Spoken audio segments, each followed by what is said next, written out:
We want to give a brief introduction about this challenge. Lebanon IOT and AI Challenge is a capacity and pre-incubation program for senior university students and for startups that they have innovative ideas in the areas of IoT and AI. This challenge, as we mentioned yesterday, is not standalone. It's part of a bigger challenge, which is the Arab IoT and AI Challenge. It has been taking place over in 9 Arabic countries, and now it's expanding towards Africa. This year in the Lebanon Challenge, we started with 2 tracks, the startups and the graduation projects. Yesterday, we had the startups pitching, and we had a winner that will be announced today. And today, we will be having our graduation projects pitching, and also you will have one winner selected among the teams. So in brief, as we mentioned, we are here in a mission to stimulate and to help build the ecosystem that supports a Lebanese innovation-based economy through strategizing, facilitating, and through promoting the innovation and the creation of this intellectual property in the fields of AI and IoT in Lebanon. As we mentioned yesterday, and this is not only by words, we are doing this because our winners will be part of the GITEX Technology Week that will take place in October 2021. GITEX Tech Week is the largest and most influential tech show for the last 41 years. Winners will get free tickets to Dubai for a 3 days long stay with a full coverage of accommodation, transportation, and catering. This is definitely all for free. They will additionally get free technical mentorship, the access to IoT and Arab community, the access of top-notch companies such as Intel, AWS, and Google. And definitely winners will, among other things, will receive intensive PR and media coverage. So again, we would like to send a thank you note to our partners, IEEE Lebanon Section, BDD, Beirut AI, Zaka, DX Talks, and Microsoft for Startups. And again, we also thank Mr. Hussein Azaldin and Mr. Rudy Shoshani for their great and huge support for this challenge. Today, we are going to start with a talk with our first speaker, Ala Balghan. Ala is a managing director at Cognet DX. Ala is a senior business executive with a master's of engineering and 15 years experience in high-tech industries. Ala is an expert in developing technology, innovation strategies, digital transformation strategies, and driving them to execution. Ala has a solid track record in strategy, business development and sales, consultancy and management in smart technology domains.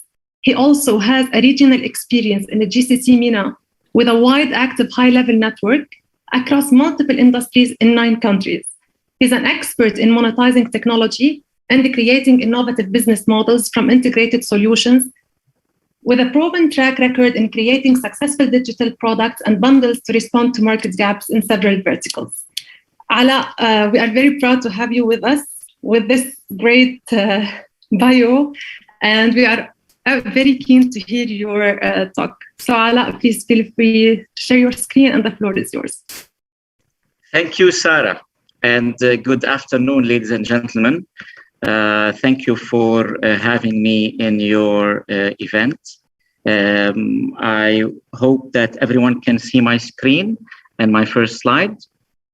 Yes, it's shown, Ala. Perfect, perfect. So thanks again for inviting me to participate in this event. This event is, and the events like it are dear to my heart because God knows how much Lebanon needs a revamp in its economy. And the best way to revamp the economy is digital economy. This event and the events like it are planting the seed and watering the seed of the digital economy in Lebanon. And for that, it has a special place in my heart. That's why I thank Sarah, I thank Rudy, and I thank all the organizers of this event for their efforts. Ladies and gentlemen, I only have 5 to 10 minutes, I've been told by the organizers. So I chose to talk to you today about data. Data being one of the most important single block component of digital transformation.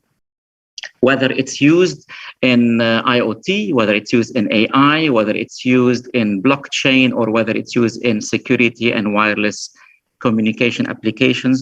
Data is proving to be the most influential component of any digital transformation initiative. The market is currently crying for more experts in data, whether it's data analytics or data science, more startups that are doing their new innovations around data, and more VC investments in data.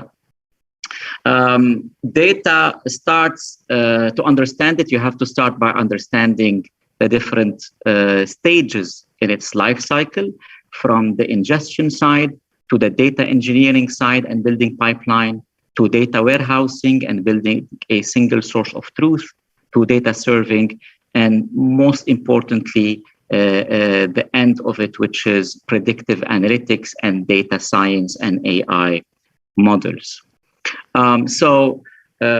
Once you master these data lifecycle, then you can start focusing on two main steps. The first one is implementing data analytics in your business or in your startup. And the second one is driving this forward towards data economy. So the first step is understanding data analytics. We do not collect a huge amount of data just for the sake of data. Data is useless if it's just collected as it is. We collect it to run intelligent analytics on it.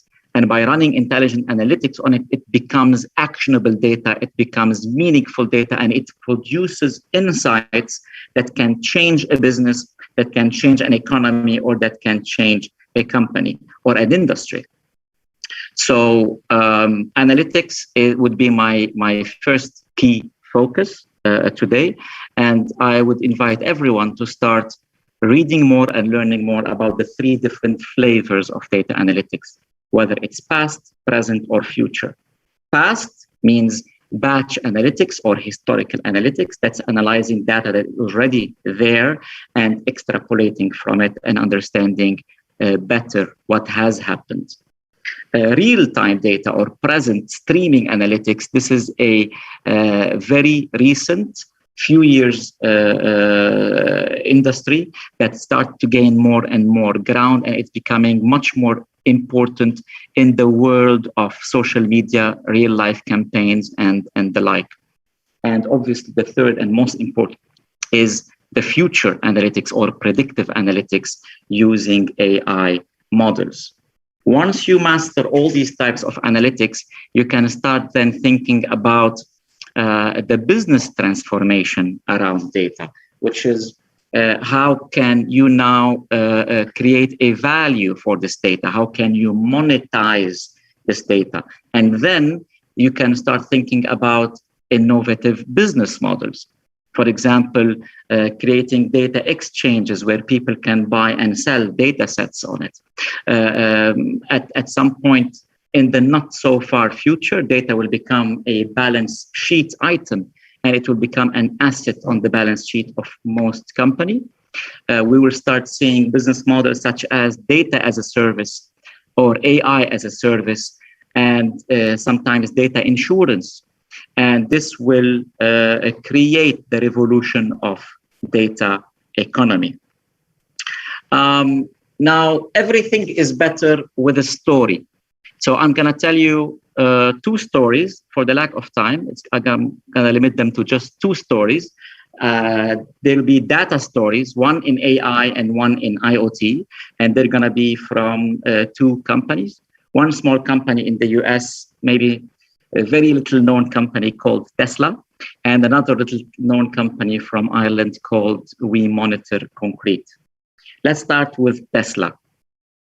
I often find myself entering in a heated debate with some friends of mine who claim that Tesla stock is overvalued because Tesla produces 100,000 cars per year or so, and then Toyota produces 10x or 20x that per year. And my point in this debate is always people are comparing apples and oranges. Yeah. My point is always people who are not paying attention think that Tesla is a car company. People who are paying attention know that Tesla is not just a car company. Tesla is an tech company. It's an energy company. It's a battery revolutionary company. It's going to be an energy grid company in the not too distant future. But people who dig even more know that the future of Tesla is not any of the above. The future of Tesla is being an AI and a data company. And the story here is about a system called Dojo. Dojo means the place or the gym in Japanese where people learn karate or martial arts from their masters. Dojo, in the case of Tesla, is one of the largest supercomputers in the world, headquartered at Tesla, and used as an AI training model for all the new cars. So all the Tesla cars that are released on the road every year and are equipped with intelligence and with data so that it gets them closer and closer towards full self-driving. And imagine a fleet of 500,000 cars all over the world, collecting data from all kinds of roads and sending it back over 4G networks or 3G networks so far. In the future, it will be 5G, back to the Dojo system in Tesla headquarters. All this data about different types of road, different types of elevations, different types of road signage, different types of things and objects observed on the roads, or human crossing, or pedestrians, or bikes. All this data is collected by the Dojo system and is used to run models after models after models and training set after training set. By this, Tesla today owns the largest AI training set for cars in the world. And then every new car that is about to hit the road starts by downloading everything that has been learned by the Dojo system into this car before it goes to the road. So every newborn baby Tesla is already inheriting all the wisdom of its 500,000 ancestors that came before it. Yeah, the future of this model will be Tesla licensing this centralized intelligence to other car companies who did not catch up yet, and this will be AI as a service, or simply Tesla putting these huge amount of data and iterations of it on the cloud and offer it for sale in data exchanges where cars from other companies or can download it on the go whenever they need. So the future is AI as a service and data as a service for Tesla. And this is the first story. The second story comes is an IoT and data story, and it comes from Ireland. This is an example that is personal, and I have an attachment to it because I know the people behind the company and behind the project. So when we talk about IoT, what are we talking about? We're talking about connecting everything other than smart devices to the internet. Before IoT, we had smart devices connected to the internet, our phones, our tablets, our laptops. And then we started thinking, what if we connect everything else to the internet? Non-smart devices, things. What if we start connecting street lights and generators and transformers and buildings and trucks and trees to the internet? And this is how the internet moves from the internet of smart devices to the internet of things. Okay, 40, 50 billion things will be connected by 2030 to the internet. One of the last things you would think of when you think of things connected to the internet is concrete blocks. And today the story from Ireland is about concrete blocks. When I visited Ireland in 2016 in April, I met this small family business in Galway, west of Ireland, beautiful city. I encourage you to visit it. And there's this family business, a 60-year-old man or 65-year-old man named Des and his son, John, who have a ready-made concrete business. So if you don't know about ready-made concrete, they pour liquid concrete or liquid cement in those molds, and they wait for it until it's cured or it dries, right? And you don't want to remove the mold too quickly because the concrete will crack and this will be a disaster. But also you don't want to wait too long and be too careful and too cautious because you will have a lot of blocks accumulated in your factory and you will start losing business and losing storage space. So instead, the best solution was that John, the son of Des, started experimenting with IoT. And he started attaching wireless IoT nodes to each one of these blocks. And he would attach two thermocouples or temperature sensors plunged inside the liquid cement to one IoT node. And then if you go and visit them, you will see in their backyard hundreds of concrete blocks. Each one of them has one IoT node with two sensors, temperature sensors. They all form a mesh and talk to each other. And then a gateway collects all this data from hundreds of blocks and sends it over the cloud to John's desktop, laptop. And John would be sitting in the corner watching these blocks on his app and swiping to see which one is ready. For example, in this photo, you can see that the first 5 blocks are not ready yet, but the 6th block is ready. So they detach the IoT node, they sacrifice the 2 thermocouples, they remove the mold, and they send the block to site. And with this, they have achieved maximum efficiency. And I will never forget what Des, the father and the business owner and the business founder, told me when he was showing me this. He said, Ala, it's like the concrete was talking to us. This is how data changes businesses and changes industries and can change fields in its own. So I would like to finalize and conclude my speech with advices to 4 different audiences regarding data. For companies, corporates, SMEs, start your digital transformation journey to become a data-driven company.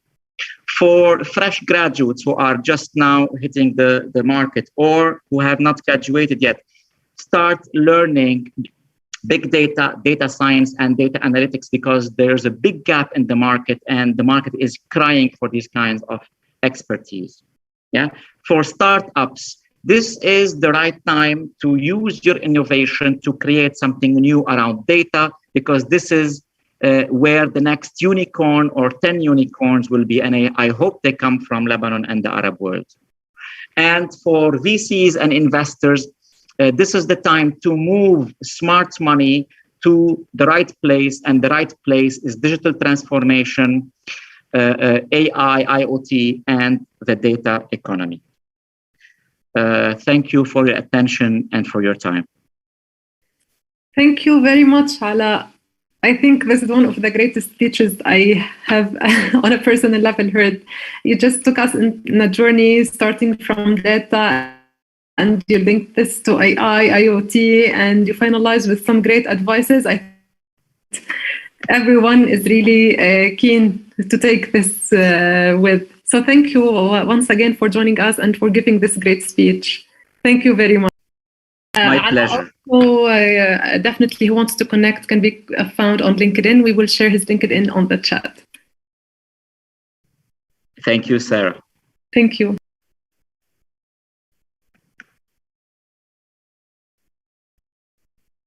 And now we will proceed.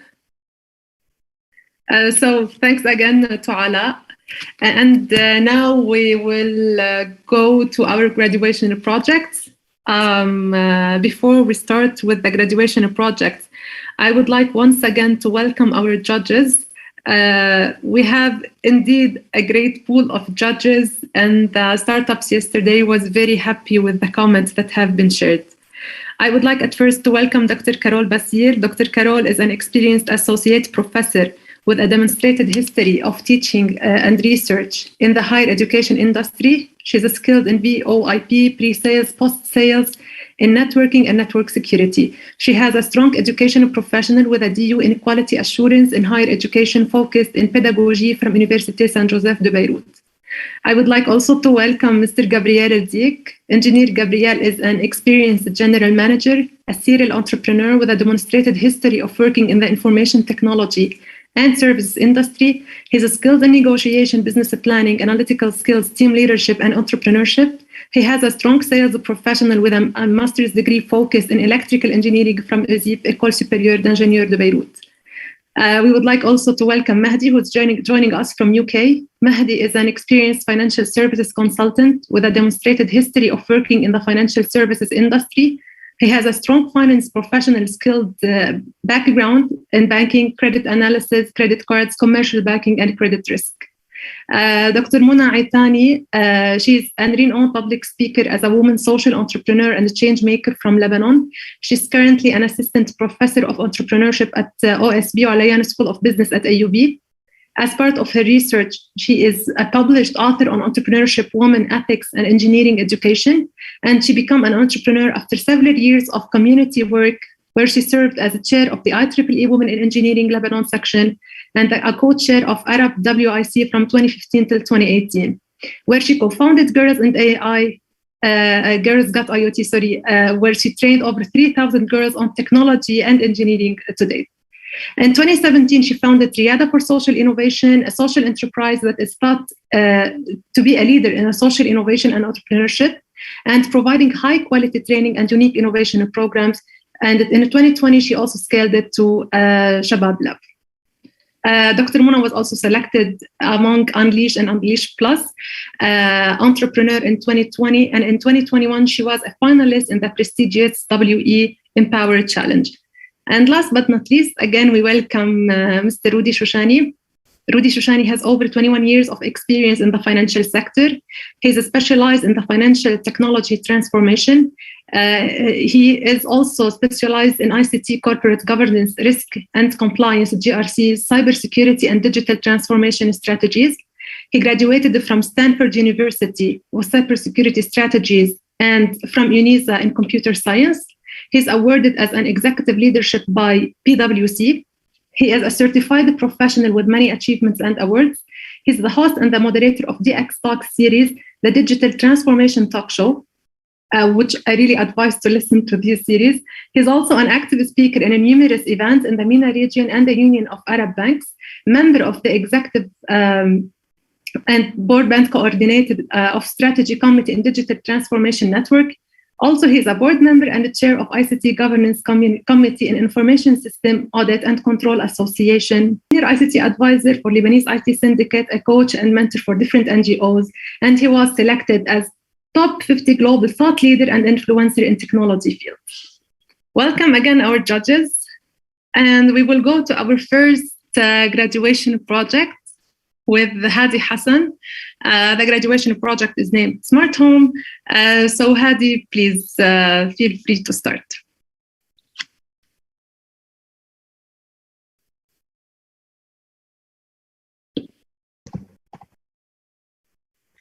Hello everyone, trust you are all safe and doing well. Before kicking off this presentation, I need to thank you for attending and for giving me the opportunity to participate in this demo day. I am Hadi Hassan, a computer and communication engineering graduate from the Lebanese University Faculty of Technology. And today, I'm going to introduce the IoT solution that I have built in response to my senior project course, and to walk you through a demonstration highlighting the system main functionalities and capabilities. As we all know, the IoT market is its growth and maturing at every stage, especially the use of the IoT has been expanding exponentially, where it got illustrated in various fields and became widely used as a monitoring and controlling tool for numerous commercial and personal purposes. To seize this opportunity, I have built a full turnkey smart home solution that will help the user to monitor and control his home remotely and stay connected from anywhere and at any time. This will give the user a great experience, exceeding his expectations. Before we get started and look at the solution in more detail, I would like to say that my solution is the one-stop shop for all the use cases that helps the user to transform his traditional house into a smart home and help him to connect, monitor, and control his home his way.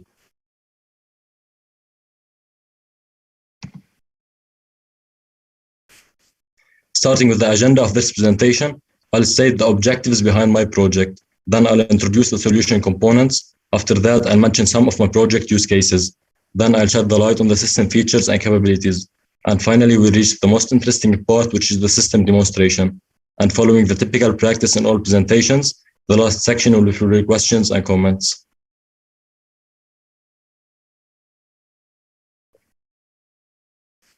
First of all, let us discuss the project objectives.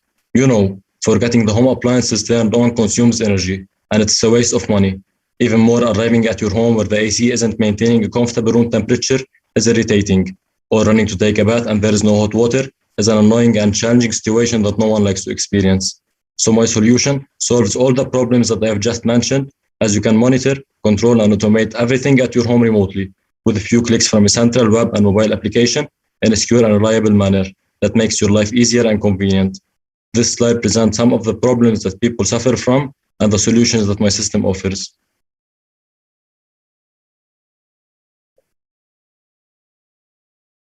On the hardware components side, I'll start with the Raspberry Pi, which is the central processing unit of the system that will translate and transfer the data, also manage all the network connectivity to the sensors and the actuators. Second, we have the RFID card reader, used to provide facility access only to the authorized people. Also, we have the 8-channel relay module that allows us to control some of the home appliances. Besides that, we've used some sensors in our system. To name the main ones, we have the temperature and humidity sensor, the smoke and gas sensor, the motion sensor, the light sensor, in addition to the irrigation system components that are the rain sensor and the soil moisture sensor.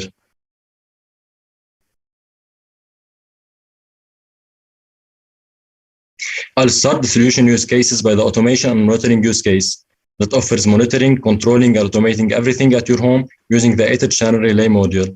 Second, we have the smart door lock use case, which offers secure and safe entrance and easy home access using the RFID card reader. In addition, we have the fire safety use case, which solves the lack of awareness problem by safe surroundings achieved by the smoke and gas sensor. Moreover, the smart lights functionality saves money and energy, as the lights are controlled by a motion sensor that results in a longer light's lifetime. And finally, the irrigation system helps in monitoring soil moisture through the soil moisture sensor and water plants on demand to save water and money, also enhance plants' health and beauty. In this slide, I will highlight the main features and capabilities of my developed smart home system. It's cost-effective and affordable compared to other similar systems. It provides end-to-end monitoring view and functions in a real-time manner. The solution has a user-friendly interface through its web and mobile applications. It performs data analytics and virtualization through custom dashboards and reports. Also, it's scalable, so you can start small and grow on demand. Besides that, it's the one-stop shop smart home solution that provides you the freedom to integrate and innovate. Moreover, my solution is loosely coupled, tightly integrated, so the components don't depend on each other, but they can work perfectly together. Last but not least, the solution is secure and reliable. As mentioned earlier, our system can be accessed through a central web and mobile applications, maintaining the same level of user satisfaction. Through these interfaces, we'll have access to the collected data from all the sensors from all locations that will come together in a meaningful way where we can view some dashboards and extract reports. This data can either be stored for later analysis or can be used in real time to trigger actions in the local system. And now we've reached the system demonstration slide. As we have discussed previously, the Raspberry Pi is responsible for processing the data and the network connectivity. So all the sensors report directly to the Raspberry Pi, which processes the responses and take the necessary actions, as turning on and off a certain appliance using the 8-channel relay module. Also, the Raspberry Pi acts on the requests received from the user to the web or mobile applications. Besides that, it sends notifications whenever an alert is detected by the connected sensors. Also, I have recorded a 3-minute video demonstrating the system functionalities and capabilities. I'll share its link in the chat and would appreciate your time watching it.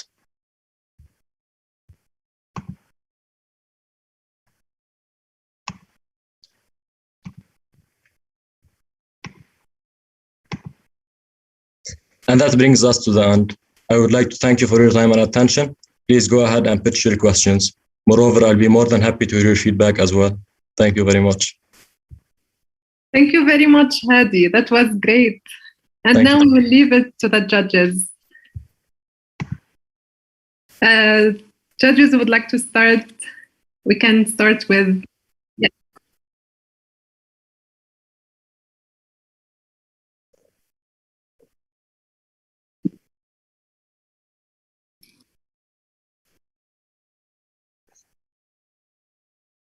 Thank you.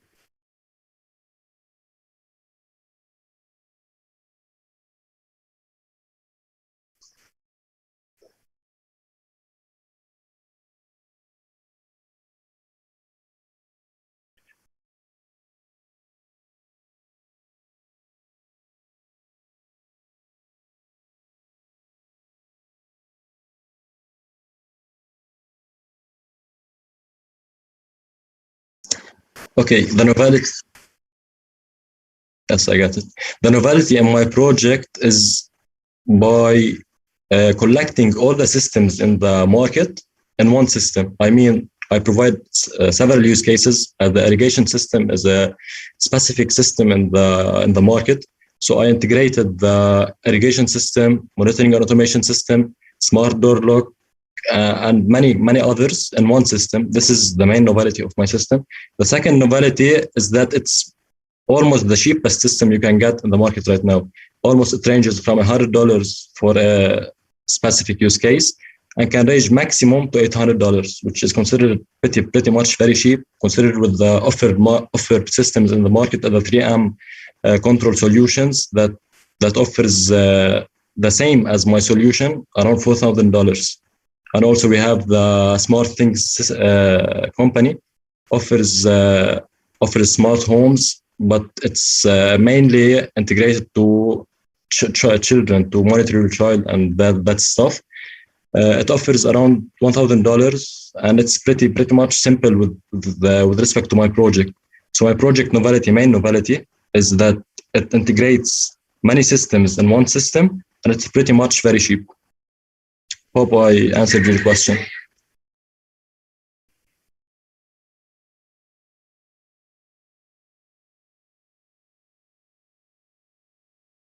Exactly. You can start small and grow on demand.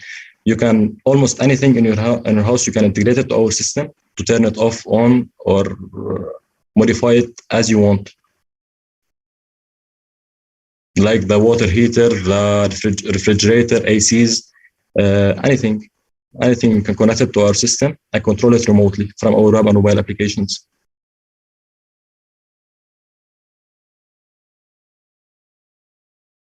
Did I answer your question?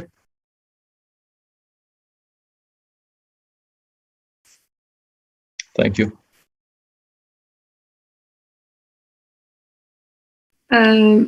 Gabrielle, Dr. Carol, would you like also to ask Mahdi also, please, if you have any question or comment to... Mahdi, I have two questions for you. Go ahead, please. The first one is your system needs sensors to be installed all over the place, صح? Exactly. Who's going to install the sensors? Implementation team, of course, not the person himself. Implementation team. You cannot sell this over the counter and the people install it themselves.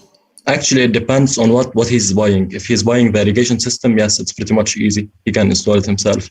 But he's buying the full bundle, which is the full smart home with the irrigation system.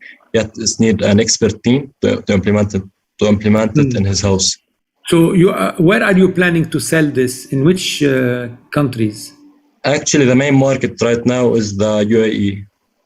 And of course, yes, of course. So you need a team to be present in UAE to send to the home implement it. to make the implementation. Exactly. Okay. Did you account for that in your costing structure? Yes. Almost. I mean, by $100, if you need only the irrigation system, which consists of the Raspberry Pi and a couple of sensors, and he can implement it alone. But if you need a team, of course, it will range up to 800 if you need the full bundle.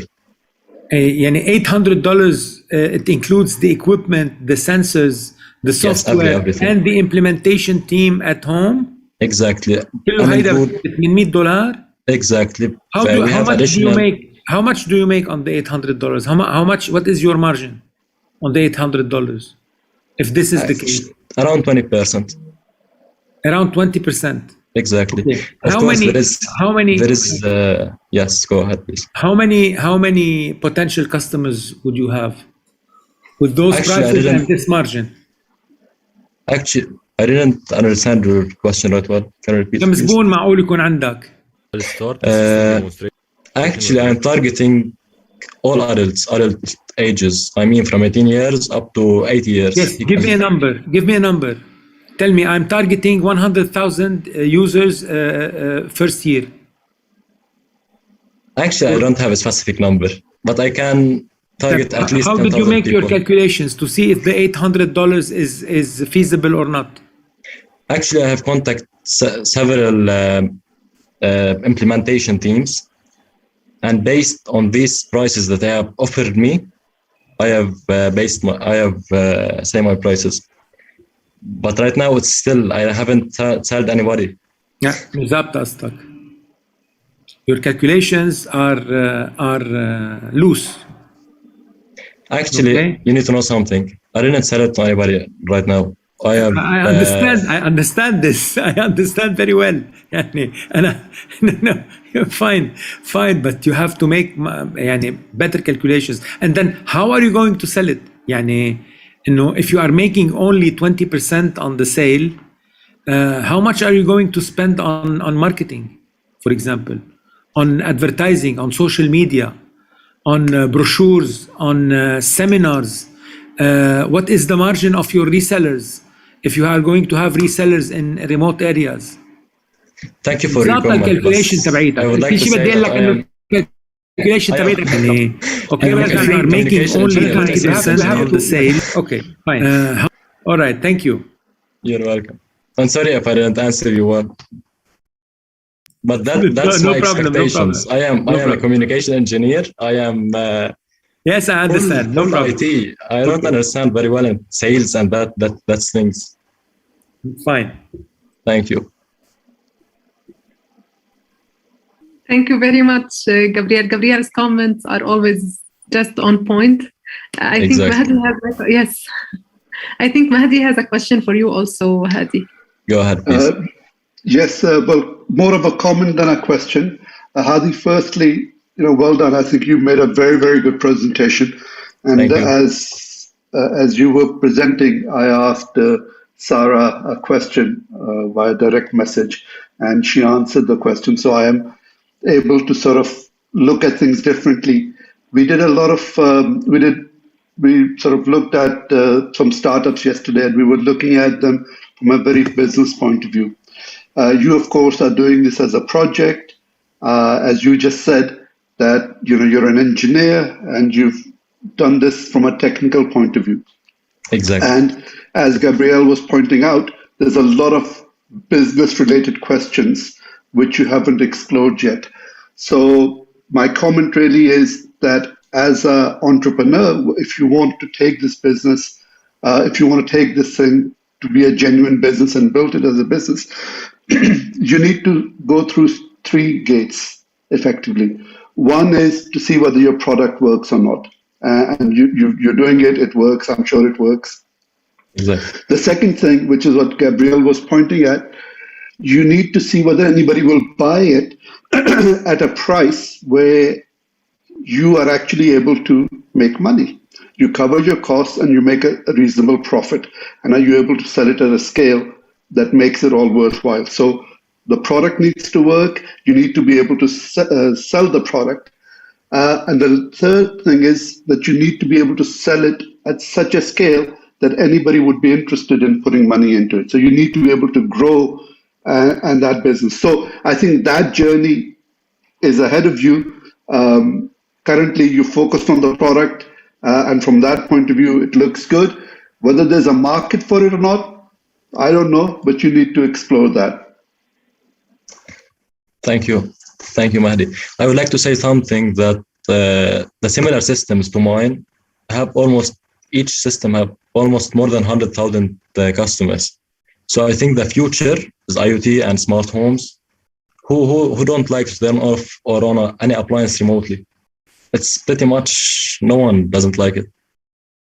And considering the price, it's pretty cheap. I mean, in Lebanon, everything is, considering the dollar rate, everything is expensive. But in considering to the UAE or other countries, $800 is nothing.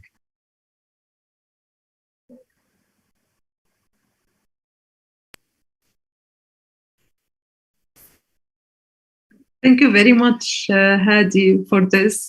You're welcome. I think, Dr. Carol, would you like to ask? Hello, Hadi. Hello. Thank you for the presentation and the nice Thank idea. you. Thank you. I didn't get which protocol you are using to communicate. Is it Wi-Fi, WLAN, or other protocol? Actually, for the Raspberry Pi to connect to the sensors, we are using the UART protocol, Universal Asynchronous Receiver Transmitter. And I'm connecting the Raspberry Pi through the cloud to our mobile application and website. I meant from the sensor, how you collect the data. Yes, using the UART protocol. Okay. Serial. Okay. Did you think about using Zigbee? Exactly. It's in the future scope. Actually, in this presentation, I have removed almost 20 slides. I have minimized it to fit the time requirements, which is 5 minutes. Because my main presentation. It's more accurate for home automation. Exactly. Also for old homes to implement it, wireless is pretty much way better than wired. Okay, thank you. Thank you for you. Good luck. Thank you.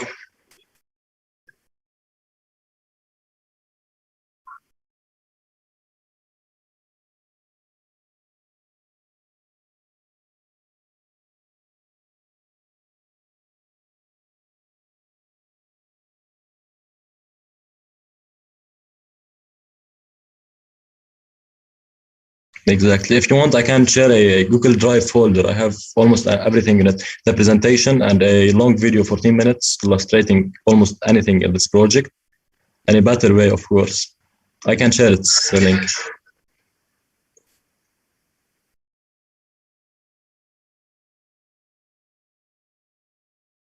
Exactly. I have the slide. Can I show it?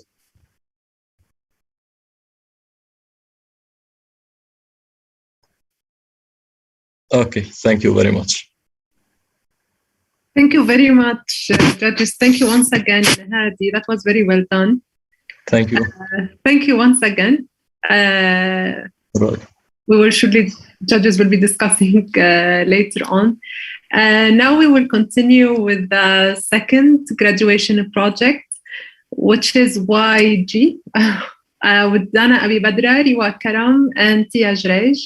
Dana, Riwa, and Tia, please feel free to share the screen.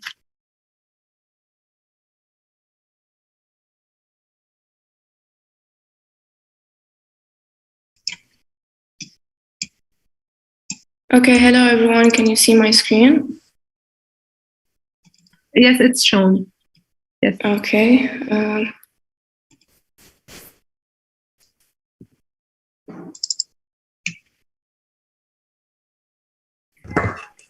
Hello, my name is Dana Abi Badra and I'm going to be presenting YG, a new technology that charges wirelessly IoT devices along with my teammates Sia Jrej and Riwa Karam. YG is a distance charging system that creates a wireless environment, eliminating charging cables and power sockets. It works by using electricity from wires and converting it to wireless energy, capable of traveling short distances and reach specific recipients. The system transmits charging power using ports that will be placed in an optimal position. Those ports use infrared radiation to change any device within a range of 5 to 10 meters. Use of infrared radiation gives YG an advantage over electromagnetic charging. While electromagnetism spreads in the whole room, IR shoots focused radiation to the devices, thus eliminating any risks on a person's health. The charging time and power will be the same as a fast charging cable. In order to connect the devices to the YG port, an application must be available on the user's device.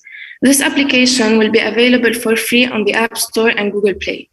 Its main purpose is to allow the user to connect or disconnect to the port.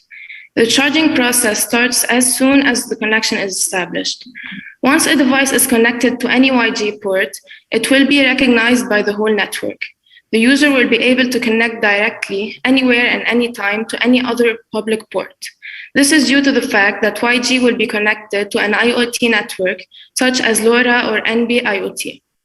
Because YG is connected to all the devices, a strong cybersecurity must be implemented to prevent hackers from breaking into the devices. Public places like restaurants, malls, coffee shops, and so on would offer a YG service to its customers.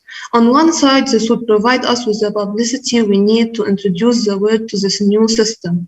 On another side, we would be making profit through two options provided to our customers. The customer could choose to pay and install the system or get a free installation, but pay for charging fees. It would be a win-win situation for all parties involved. The public places that installed YG would be attracting more customers, thus increasing their profits. Their customers would be delighted to charge wirelessly their devices, and we would be benefiting by this whole process as mentioned earlier. Having talked about how YG will be placed in public places, let's now move on to private places like houses. To create a secure environment, a password is required to connect to YG. This would prevent electricity theft. For instance, in a building, each apartment would have a different YG network, so one neighbor could not steal from another. One example of incorporating IoT into YG is using this technology on massive agricultural fields. We would be installing ports on poles to charge all IoT sensors and actuators present in that field. Therefore, we would be eliminating the need to change batteries on those devices and improving the system overall. YG's implementation will facilitate everyone's lives around the world. Just like wireless telecommunication took over the world and modernized it, this wireless charging technology will replace today's charging methods. By mass producing it and delivering it to all countries around the world, this product's price won't be an obstacle to prevent people from purchasing it. Life is becoming faster and busier by the day, thus charging devices should become the least of one's worries. In the future, we aim to have a completely wire-free world where all devices and technological appliances could be powered and charged using YG. And thank you for your time. Thank you very much, Dana, Riwa, and Tia. Also very well done. That's great. Thank you. I'll just leave it to the judges. I think, Mahdi, you have a question, right? Yes, I do. Thank you, Sarah. What's the efficiency of your system or the expected efficiency of your system?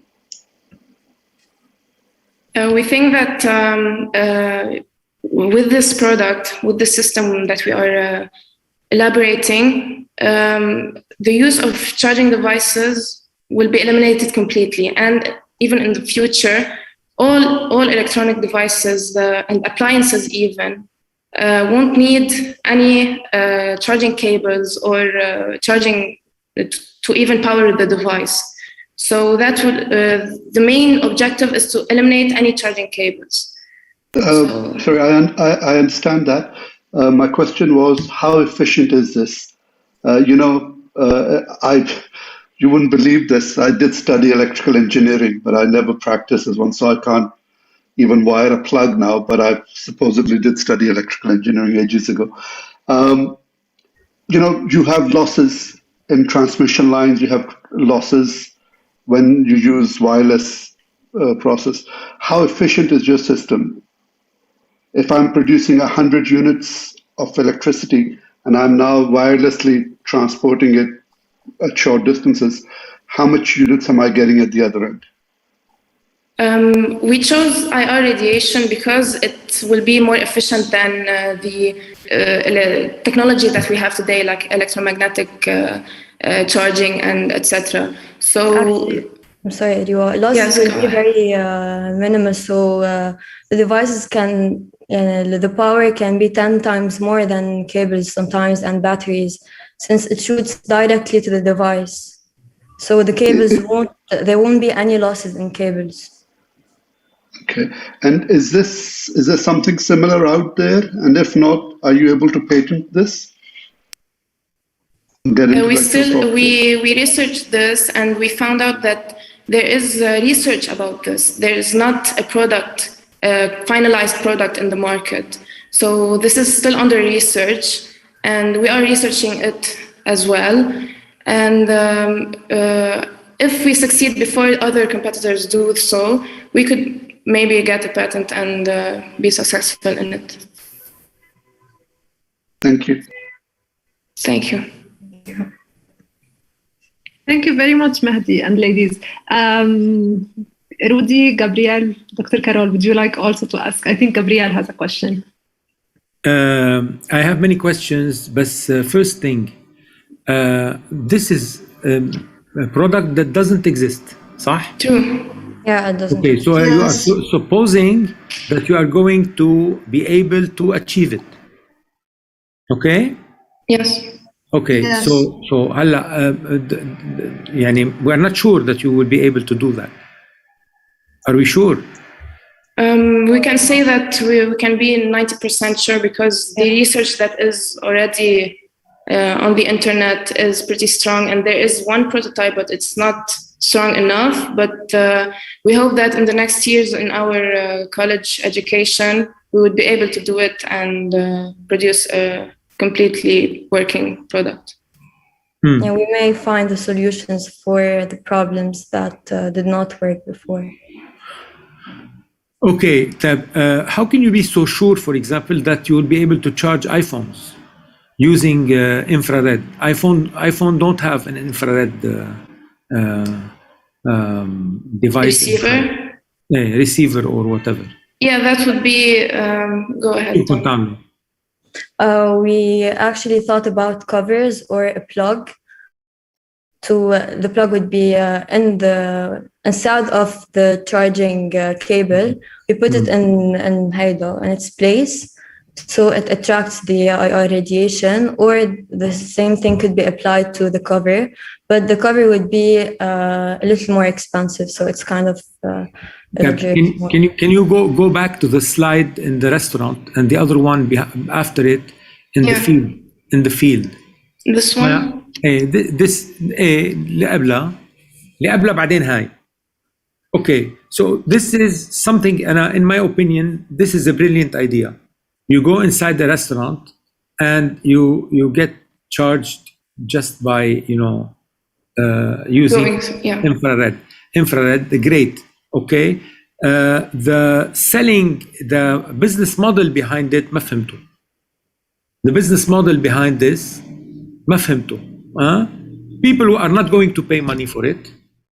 The restaurant will have to pay money to make an installation and to whatever, and you will have to get some money. How are you going to do that in this case? عم بحكي هلا مطاعم. هلا بنرجع بنروح نحكي على الفيلد. Do you want us to give you a specific example? لا قولي لي كيف. How do you imagine your business model is going to be in this case? Okay, so for example, we will offer this coffee shop a free installation, but of course it would pay for charging fees. In this way, the shop will gain more customers, like students, because of the free electricity and sometimes there is free Wi-Fi. And now I will talk about students. These students will stay a longer period of time in the shop to study, which will make them buy more things to eat. So the coffee shop is making in this way more profit and gaining more customers. And ما بيهمني الكوفي شوب، بيهمني انتوا كيف رح تربحوا انتوا مصاري. And then we will take the charging fees that we will gain, that the shop will give us, and our system will be recognized by a larger group of people. Okay, you will get charging fees. Yes. Do you have an idea how much is that? We still didn't conducted a research about this or analysis about this because we are still on the way on. Okay, let's go to the other page. Let's go to the other page.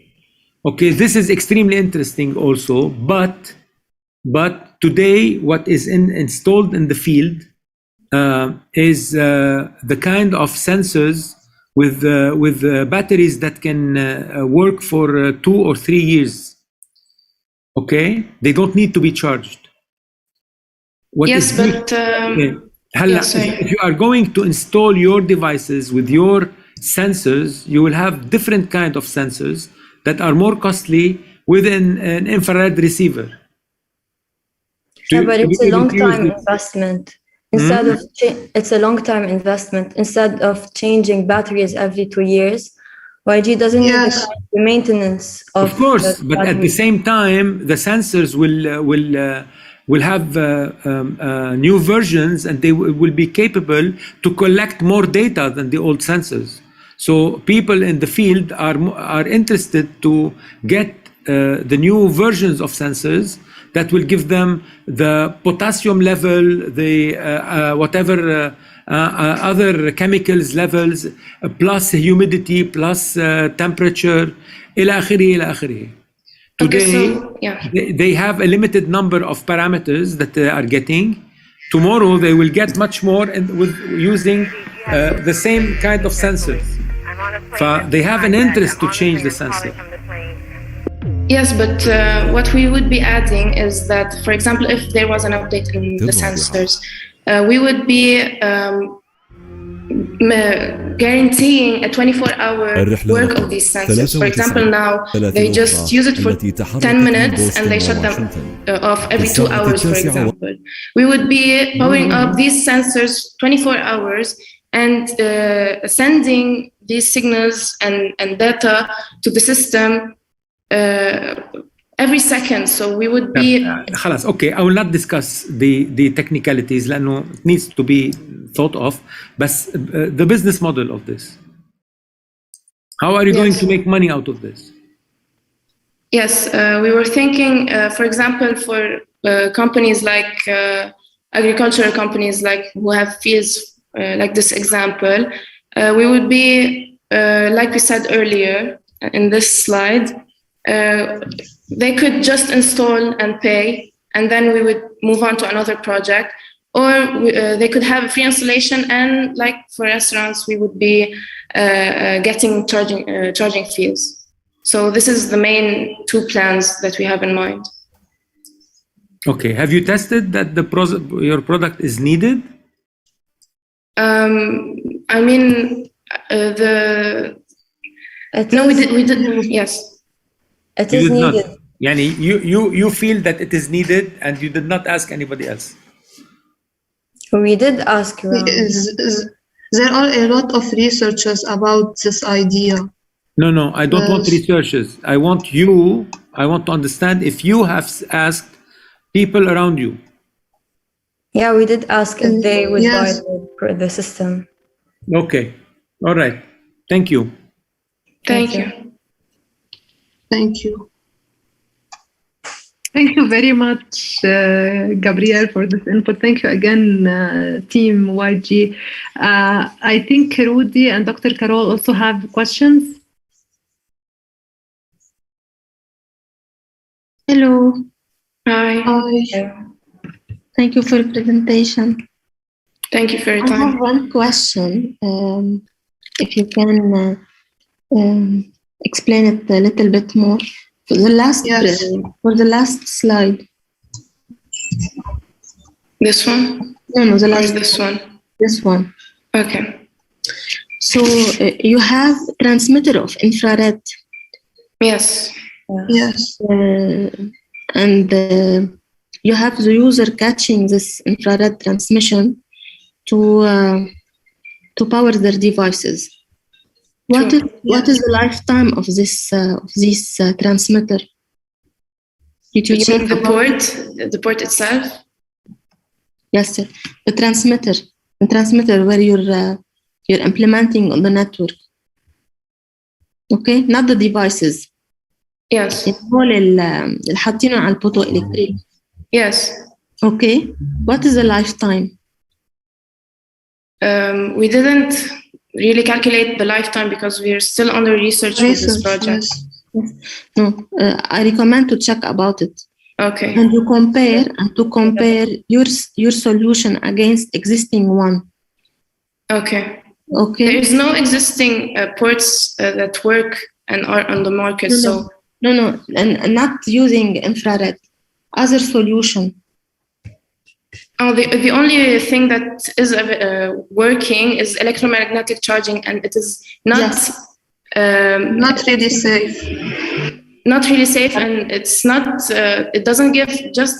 You have to put the device on the transmitter. We are providing with our port a distance of 5 to 10 meters, so it's not the same technology. So it wouldn't have really the same life. You understand what I mean? Yes. For instance, in the previous slide. Yes. For the watering system. Yes. Okay. You said they are implementing sensors which lifetime batteries go to 2 to 3 years. They need to change it. Okay. The transmitter of the infrared, what is the lifetime of it? Is it the same? You need to replace it every 2-3 years? I think it would be starting from 5 years and above. Yes. So I recommend you to check how many times you need to change this transmitter and to compare the prices against changing the sensors based on the battery. Do you understand my idea? Yes. Okay. Yes. Here you can start by comparing your solution against the existing one. Okay. Not similar using infrared. Existing one nowadays now with this irrigation, watering system. Okay, yeah. Okay. So you need to compare also the efficiency of your system, your solution against the existing nowadays solution. Okay. Yeah. Yes. Thank you for your comment. Thank you. Welcome. Good luck. Thank you so much. Yes.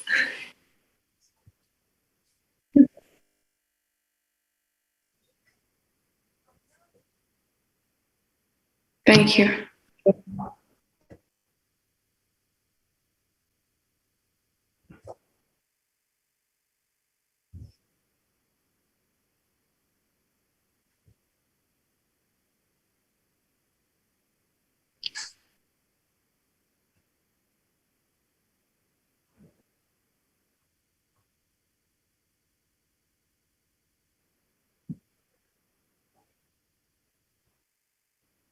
Okay.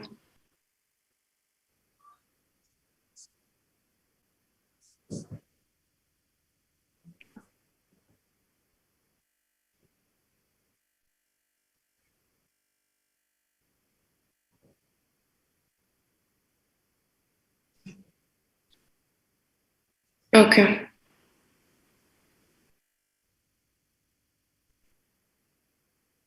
Okay, we will research about it.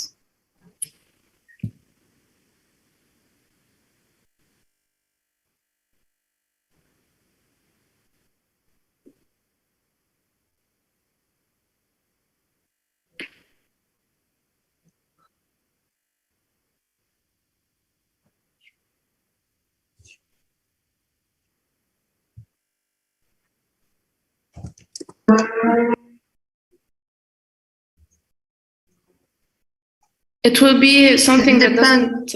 Yeah, go ahead. Yeah. It depends on the device also. يعني that's why that's how we implemented AI in our system. يعني it would depend on every device.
Yeah.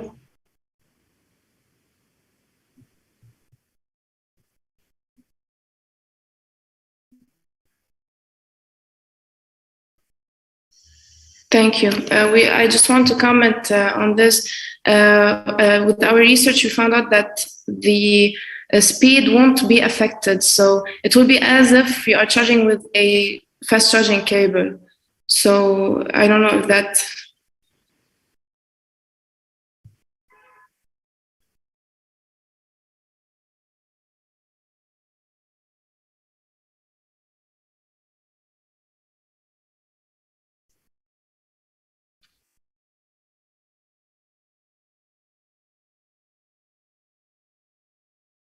Yeah, yeah.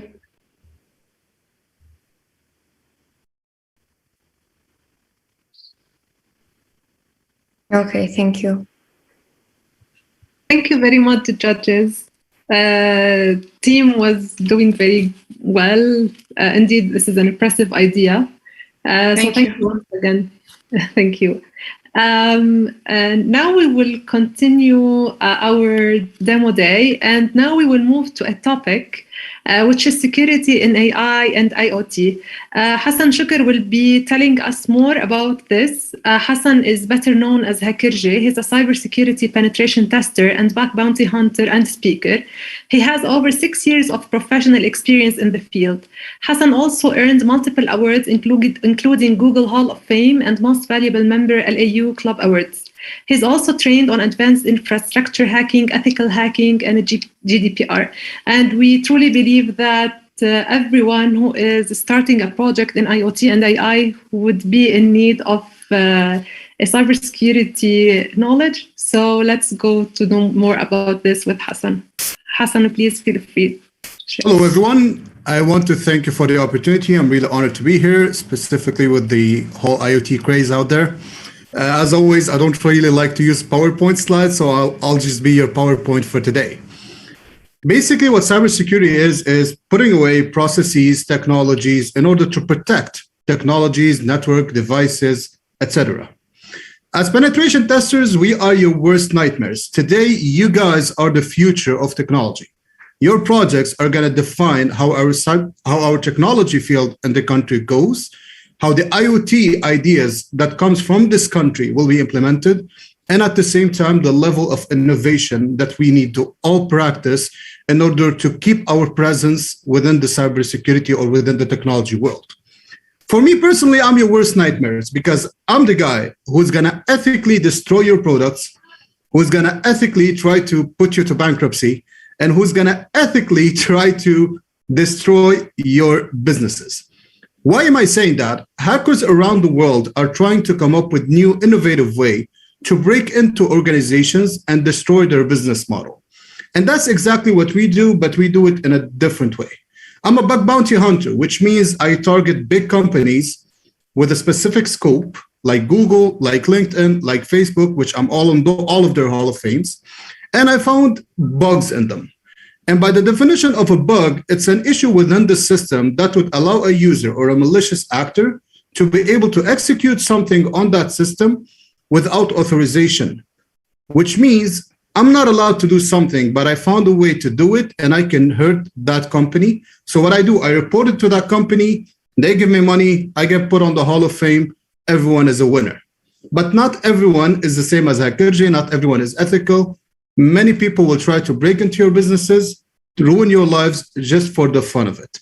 And this is why it's very important to talk to you about cybersecurity, specifically because we're moving into IoT. And the normal cybersecurity methodologies, we have a specific scope. If I want to pen test Facebook, I would go get all of the domains of Facebook, and this is my attack surface. If I want to pen test any other company in the world, I will go in, get all of their domains and their online assets, and basically I have a big picture of what I need to target. The big issue with IoT, some people call it Internet of Things, I call it Internet of Threats. Let's disagree on that. But the big issue is the attack surface is huge. And when I'm saying it's huge, it's because there are billions of microprocessors and microtransmitters and Wi-Fi technologies, hubs, and Bluetooth devices that are going to be spread all over us From now, within the next 10 years, this is going to be in every home. And these devices are going to control every aspect of our lives, whether it's from smart homes, whether it's from us charging our phones, whether it's from us dealing with simple tasks like opening doors, closing doors. I can be anyone with an RFID. I already have that.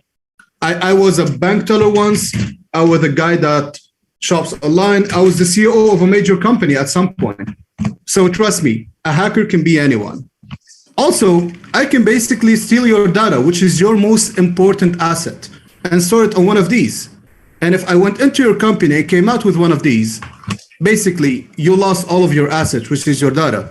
And the most important part, I can build a small USB, which is the one I'm building right here, which has a Wi-Fi connector that can be plugged into any of your assets and transmit real-life data to me, which again would be used to build further attacks. My message for all of you today is make sure when designing any product that you put security as a really critical topic that you need to study. Passwords are not enough anymore. Even some of the latest news within the field saying, we don't need passwords anymore. We need something that's more complex. We need 2-factor, 3-factor, in some cases, 4-factor authentication, because hackers are getting ahead. More computers are getting stronger. Sorry. Sorry again. We are getting within the quantum field of computing. IBM built their own small quantum computer that can actually break any password within, 2 hours, 3 hours, and even a complex password within 2 hours. So make sure you put that design in your head that whenever I release any product, there has to be a security mechanism that can be tested, that I'm hiring someone to test it, and most importantly, making sure it's safe for people within the field. I'll share with you a quick story. The pacemakers that are used, the insulin pumps that we use within our bodies, some really smart person decided that they should go with an IOT approach and they should go with a cloud approach that can basically, where a doctor can control this pacemaker, control this insulin pump from the comfort of his house. One problem with that product is they didn't know that hackers were watching. So for the first time in history, we had the first ransomware attack on a physical pacemaker and on a physical insulin pump, allowing or demanding the person to actually pay money for the hacker not to actually kill him. So this is what a big gap in the market, what is a big gap in the market that actually exists and people are trying to find solutions for. And this is where you come up. Make sure that everything about your product is safe to use. Make sure that everything about what you guys are designing is actually safe for the environment, safe for the people around you, safe from every single guy who might think that it's easy to go into that network, destroy this business. Many companies have went bankrupt because they simply couldn't afford a security breach. And you have Equifax as an example. It was a $4 billion company. Now it's worth $20. So make sure that you think about security when you're implementing the next thing.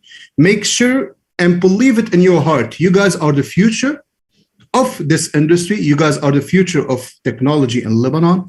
And the most important thing you need to think about and do, never stop dreaming, because big ideas comes from dreams, and then you guys can implement it and make wonders. I'm Hakirji. I will be hosting a training about cybersecurity and web application penetration testing today at 7:30 after this event is over. So make sure it's on twitch.tv/HakirjiLB. And also I will be collaborating with Rudy Shoshani on the DX Talks to perform a live hacking event if you guys are interested. Make sure you go there. Make sure you at least get a grasp of what cybersecurity in details is all about. Hopefully my speech was inspiring for some of you. You have some great ideas. I really appreciate the opportunity and thank you very much. Thank you very much, Hassan. That was brilliant.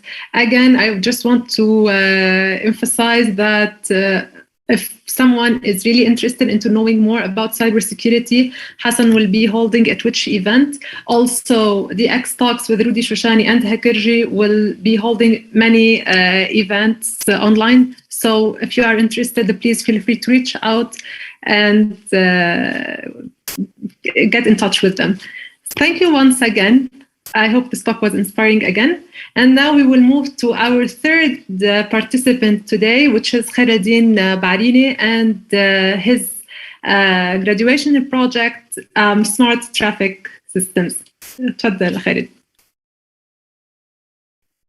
Hello, are you hearing me? Yes, we can hear you, Khaireddin. Good evening, everyone. This is Khaireddin Barini, Communication and Electronics Engineer, graduated from Beirut Arab University. Today, I'm going to talk about my final year project, which is a smart traffic management system. Do you know that Los Angeles drivers spend an average of 102 hours in traffic every year?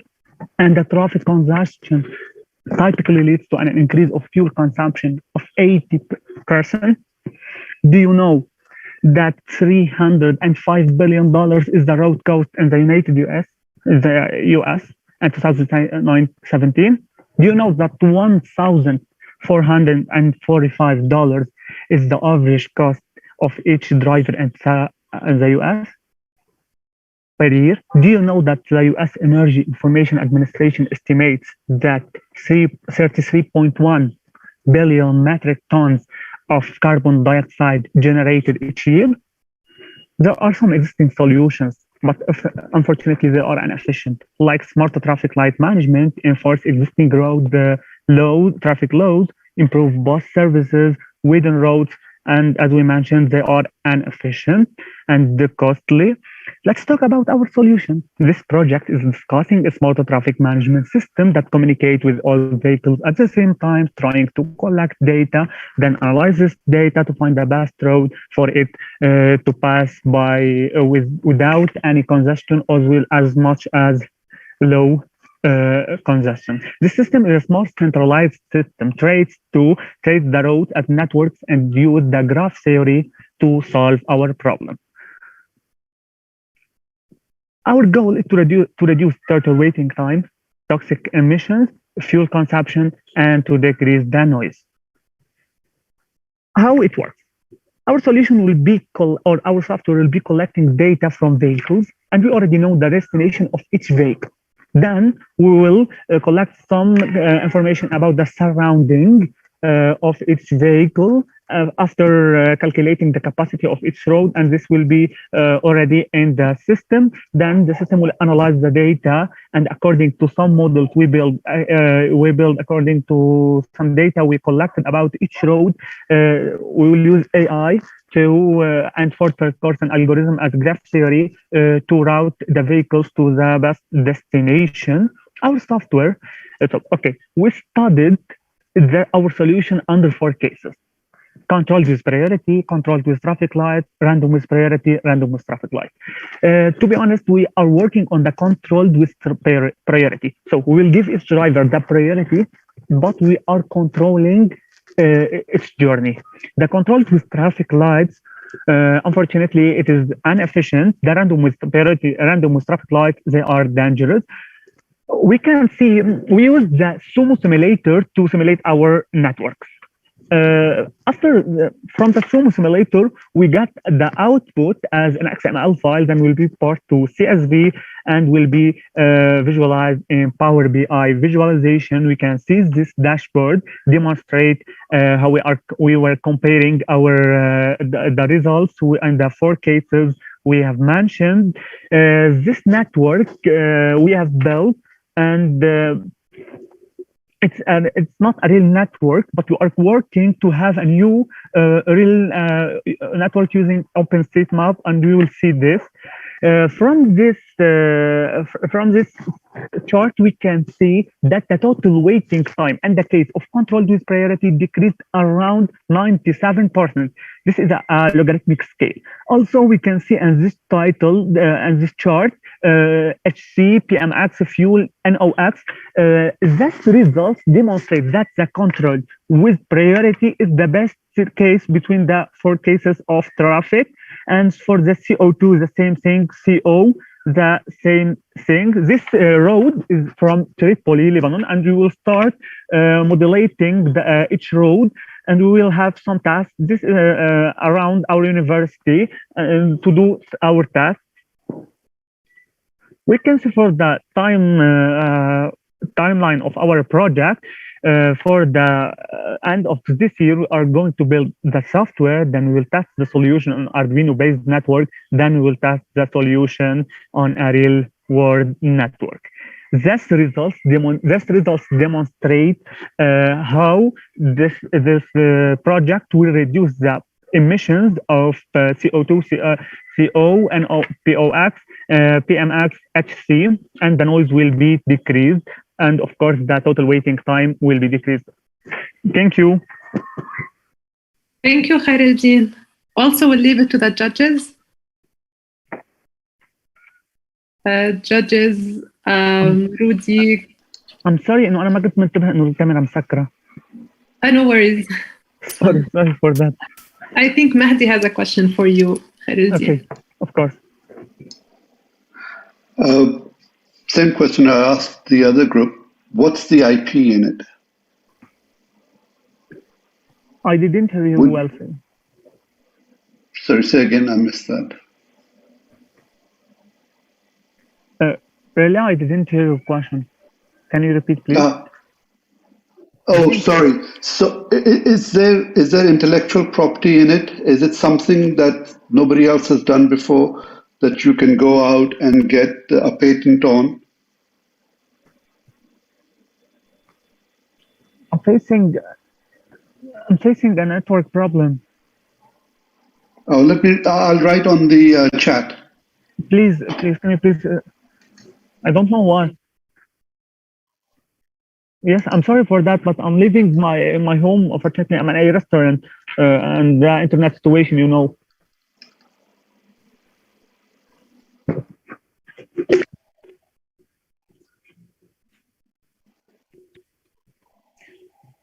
Yes. We are trying. Let's compare with Google Maps. Google Maps trying to give you the situation of the road and the real time. No, not when the congestion happens. So we are going from Beirut to Tripoli. If we are talking about a congestion at Junia, Google Maps give you the situation of the road. No, but we are trying in this project to find the state of the road when you get this point. So you will get Junia and after 5 minutes. So you will know how it will be the situation at this time. Or to be more clear, our collected data, and we know the destination of each vehicle and the road. So we will be known the situation of the whole road. And then we'll decide, here will happen a small congestion. We'll avoid it, but if it happens, we will tell you before. So if I may, a follow-on question. I understand what you're saying about Google. I've often had scenario where Google thinks there's a road, but somebody's actually put a wall blocking the road. So Google doesn't know the condition of the road. It thinks I can go there, but I can't. How would you get to know the conditions of the road? What sort of infrastructure do you need to build so that you have those data points? And how much will that cost you to build up that infrastructure so that you know the state of the roads that everybody's traveling on? Okay, we are trying to collect as much as possible data about the roads and their situations. Also, we will have some collected data to be analyzed. So, for example, if we are entering Beirut at 8 a.m. each Monday, of course, there will be a lot of cars entering Beirut. But for the conditions of the road, we can say that we are trying to collect as much as possible data about each vehicle, about the roads. So we'll try to find a solution if we can put sensors, but it's not our solution really. Our solution trying just to collect data about the situation, about the conditions of the road. Okay.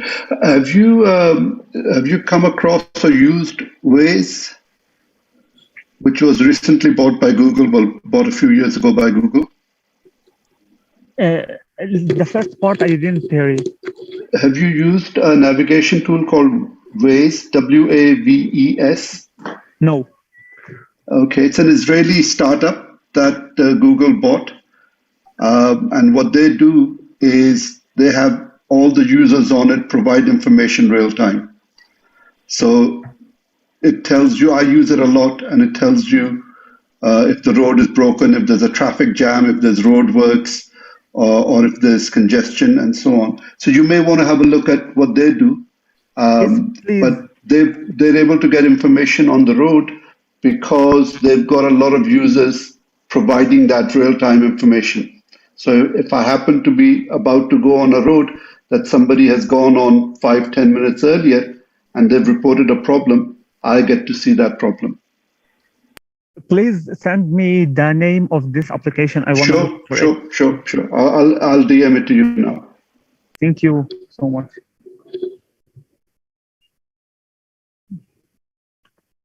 Okay, ready for any other question?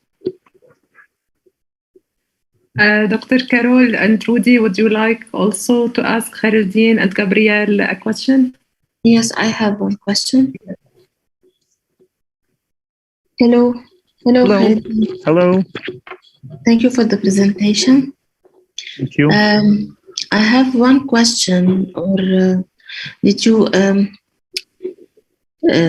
you're targeting not only the Lebanese market, yes? No. Okay. In Europe and USA, there is a what we call intelligent transportation system or vehicular ad hoc network, which they have one application, the traffic management. You have to check the added value of your solution against the existing one, because in the ITS or VANET system, they already implement roadside unit to collect data coming from the car. Sorry. Okay, and to analyze them. I recommend you to check this application provided by ITS or VANET, and to compare what you are providing against what they provide. Hello, Mrs. Carol. I'm sorry, I didn't hear the question. I logged out. I lost my connection. Just I heard the name of the application you are saying about. Can you repeat it? Yes. I will repeat. In USA, there is an intelligent transportation system.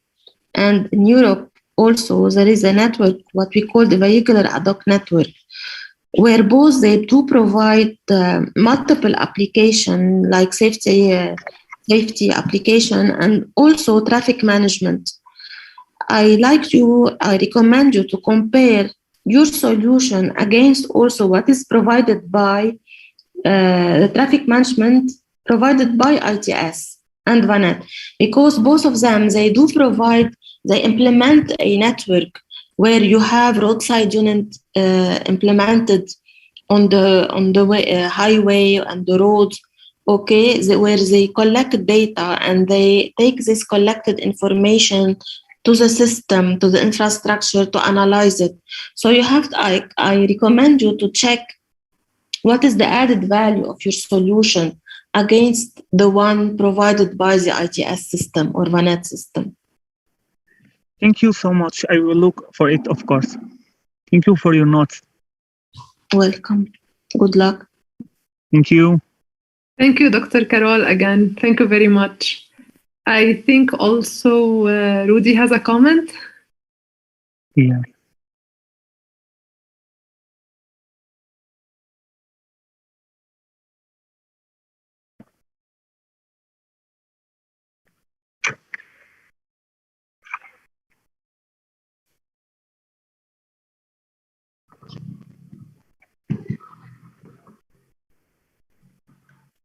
Universities for?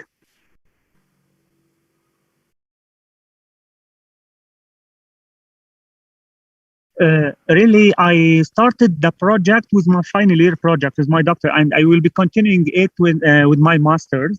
I'm starting master at Beirut Arab University. I will be working on collecting the data myself, and I'm trying to have a clear description to work on it as a startup or a tool more efficient.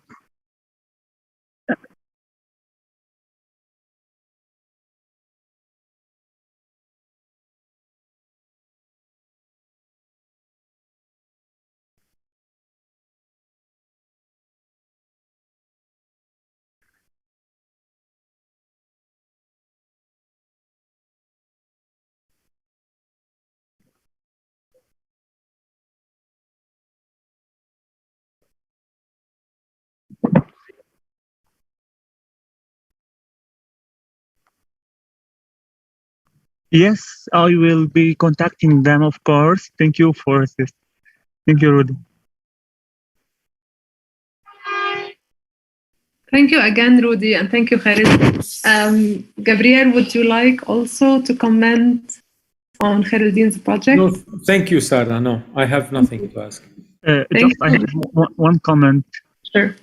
I'm sorry for this situation بس عن جد أنا طالع من البيت لو بالبرد لحتى بس في إنترنت وهيدي السيتويشن ف I'm sorry إني عذبتكم شوي. No, thank you very much. Sarah, but can I make a quick comment? Really quick comment.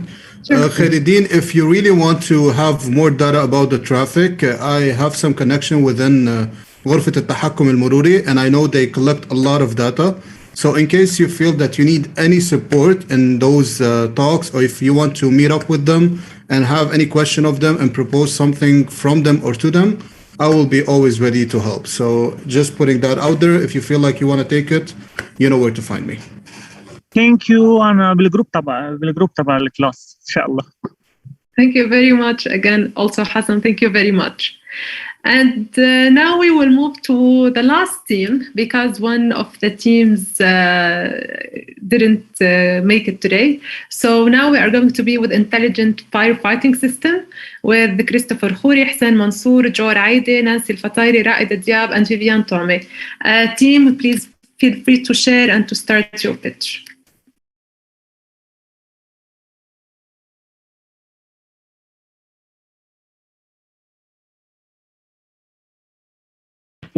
Hello everyone. Yalla, Joe is trying to share the screen. Okay, great.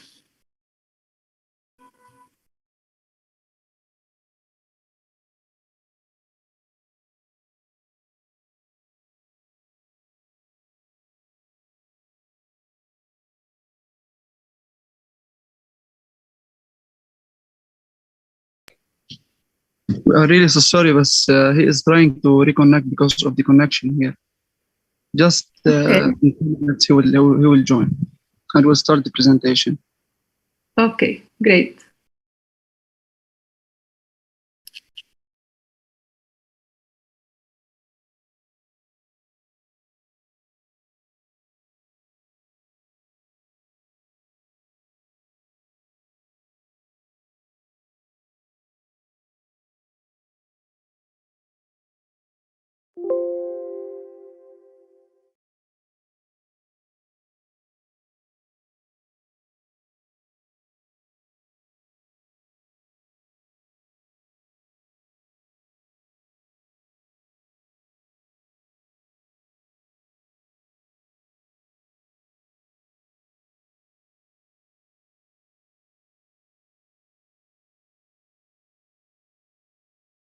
Can anyone else from the team please share the screen because for the sake of now he is connecting.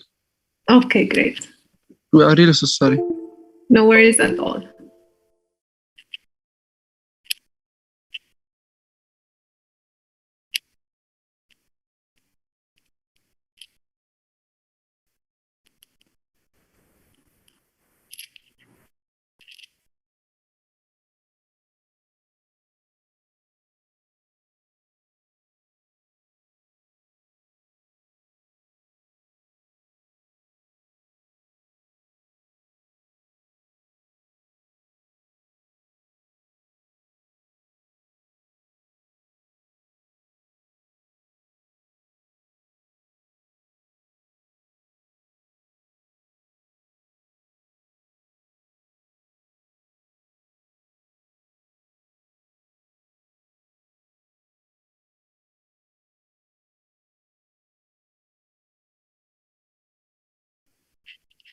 I will give it 1 minute more, Ed.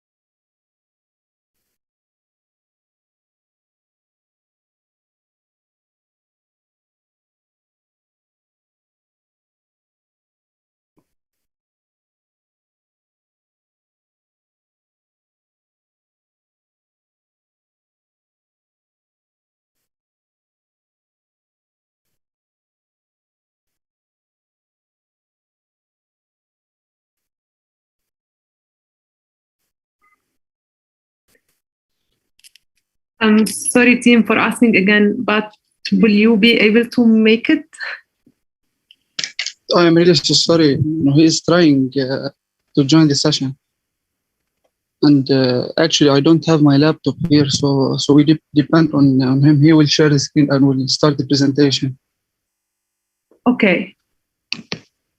Just a minute.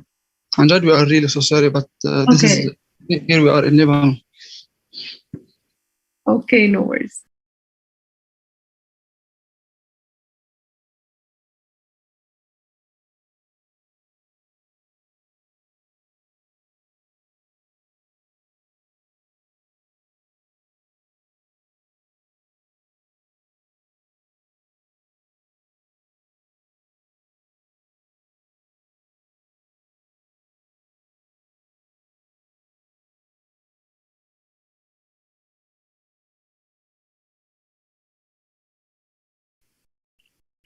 If you want to send your presentations over, Raed, we can share it just because we don't want to make the judges wait more and the attendees.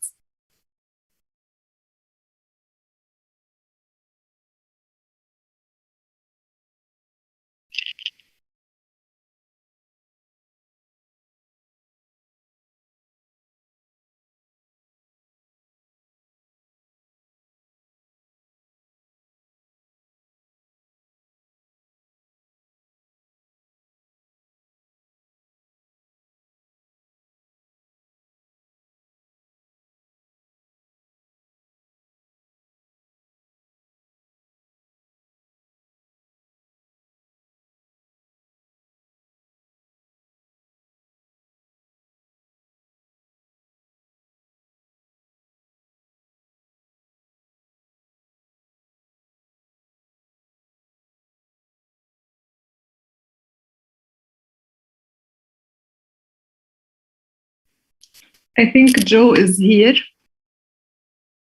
Welcome, Joe. And this will be our last graduation project for today. So Joe, please feel free to share your screen and start presenting. Hi, everyone. Sorry about the delay.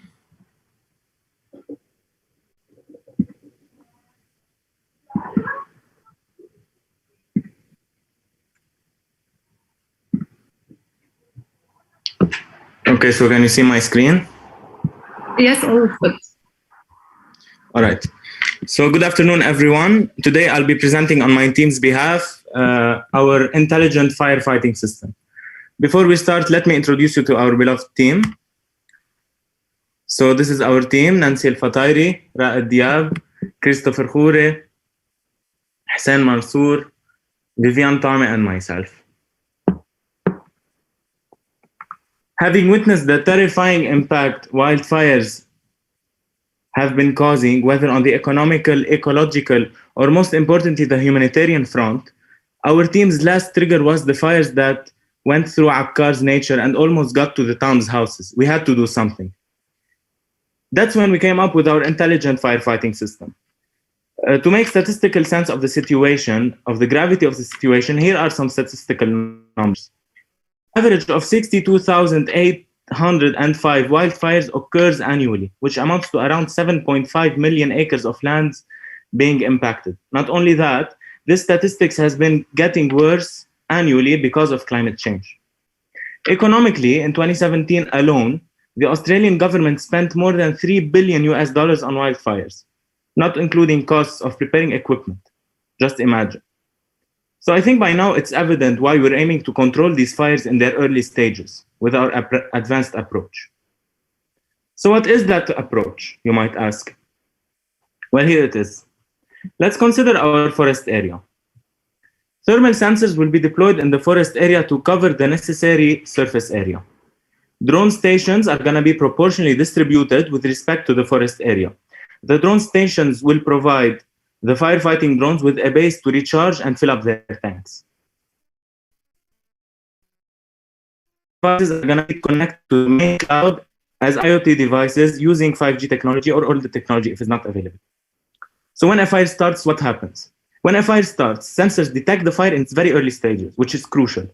Fire is localized by the cloud using advanced computation. The nearest drone station receives the fire spread and its location, and the drone station sends the necessary number of drones to control the fire. By doing this, we would have achieved early detection, early intervention, and early control of the fire. So how is our product different from what's already available in the market, you might ask? Existing solutions consist of the bare parts of our project. So look how. Fire detection sensors, for example, are available on the market. However, the delay experienced by these sensors is very high because they are using communication technologies that are much slower than 5G, for example, which is our proposed technology. Firefighting drones are available. However, they are controlled individually from closed consoles. This shows that these devices are there, but they're separated from an automatic action system, which our product provides. All right. So this is our product. As I said, fire detection sensors are going to be detecting the fire real time with low latency. Firefighting drones are going to have an automated response from the cloud, and thermal drones and devices are going to be interconnected through IoT. Now, in terms of funding plans, we'll mainly rely on environmental health projects, government and enterprise startup programs, ministries of environment, defense, and interior programs, and also bank loans programs to encourage latest technology usage. Now, what will our project do for the future? It's going to save thousands of lives from our beloved humans, animals, and plants. It's going to reverse climate change, or at least help preserve climate change through boosting Earth's nature, and it's going to be a usage of smart technologies in a safe purpose. I'm going to end with a small statement that we came with. A drone is pricey, but a soul is priceless. And you can see the action of the drone controlling the fire in the back of the slide. Thank you. Thank you very much, Joe. That was worth the wait. Thank you very much. Thank you. Again, we'll leave it to the judges now. Judges who would like to start asking our last team for today. I think Mahdi has a question. Yes, thanks, Sarah. Does it, I think you did mention it, but I missed it, I think. Does it require 5G for this to work, or can it work on 3G and 4G? Look, the main purpose of 5G here is to provide a very low latency connection. However, we can deploy the system within the needs of the country or the place that we are deploying it. So for example, if the country doesn't have a 5G infrastructure, we could deploy this in a 4G infrastructure, in a 3G infrastructure. It's okay, it just means extra delay. The optimal scenario is 5G, however, it is doable in other technologies as well. Okay, what's the, again, I'm not a technologist, so 5G has very short range. What sort of coverage would there be in forests and the areas that you're trying to protect?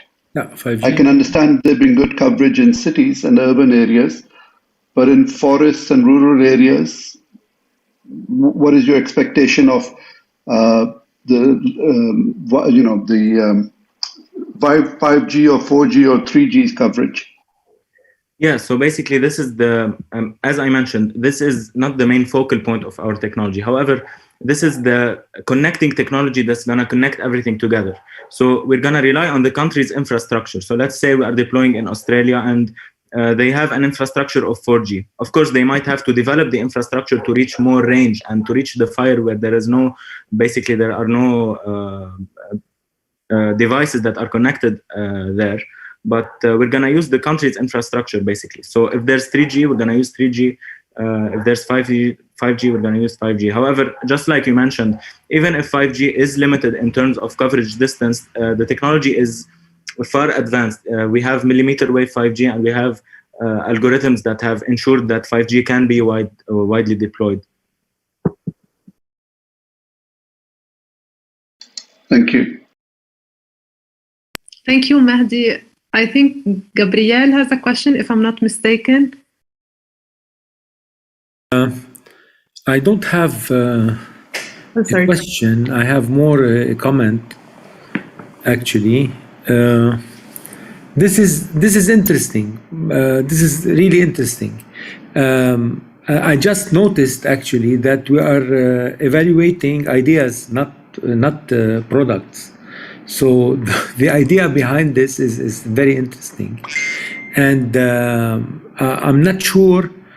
I mean, we have to go into a lot of details and a lot of testing to see if this is feasible.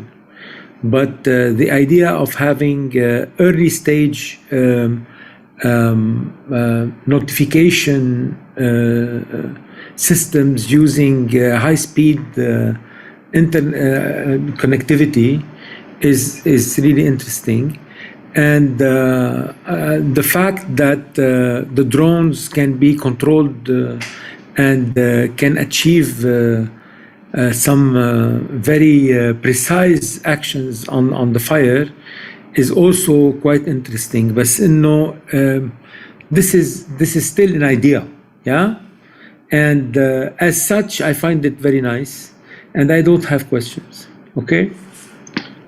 Gabriel, if I may add to what you've just said, I absolutely agree with you. It's an interesting idea. And you know what just struck me is that they've got drones that can fly around the globe and bomb somebody, but we haven't got drones that can go out and bomb, put on a fire somewhere.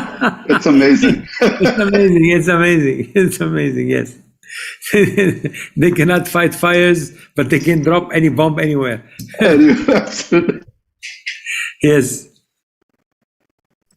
Yeah, exactly. And to add to what you have mentioned, the goal is also to have, of course, to have a notification system that is very fast.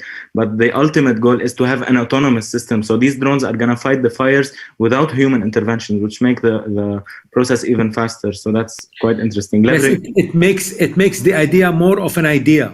Yeah, also. Right. Okay. It's not simple, يعني. No, it's nice to imagine things, but no, this is still يعني extremely theoretical unless you prove the contrary. Okay. Yeah, for sure. We are in a theoretical stage, but the technologies are there. So we can map the location through GIS system. We can manually control the drones through the cloud, but of course it needs to be implemented. Yeah, you're right. Thank you very much again. I think, Rudy, would you like also to comment?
Sorry for interrupting. There is a solution, an existing solution, as Joe said.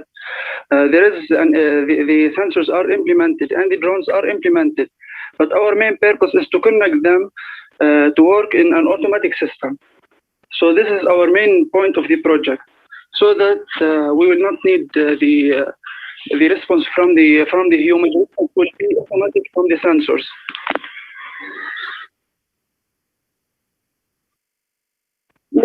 Yes, and using the technologies 5G for low latency, cloud for exchanging data between sensors and drones, and using AI and IOT to interconnect them.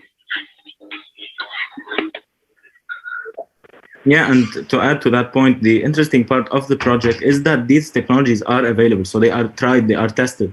We are just developing the infrastructure behind them to be the top level infrastructure that controls everything. So that's a good point for our idea.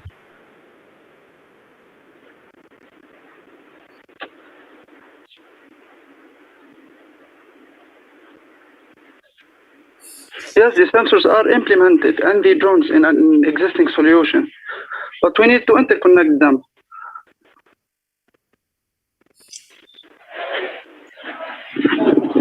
Thank you very much. But you still have one question from Dr. Carol and another one from Ala. So, Dr. Carol, please, can you ask your question, and then we will go to Ala's question on the chat. Hello. Thank you for your presentation. Indeed, it's a very interesting idea. I have one question. How you can detect the fire? You have always to have drones running to detect early fire?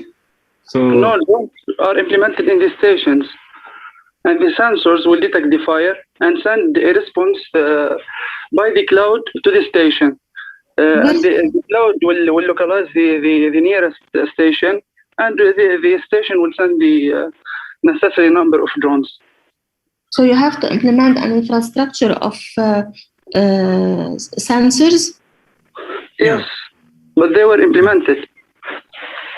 In an existing solution, the sensors are implemented. In the forest? Yes, in a project. They were implemented and tested.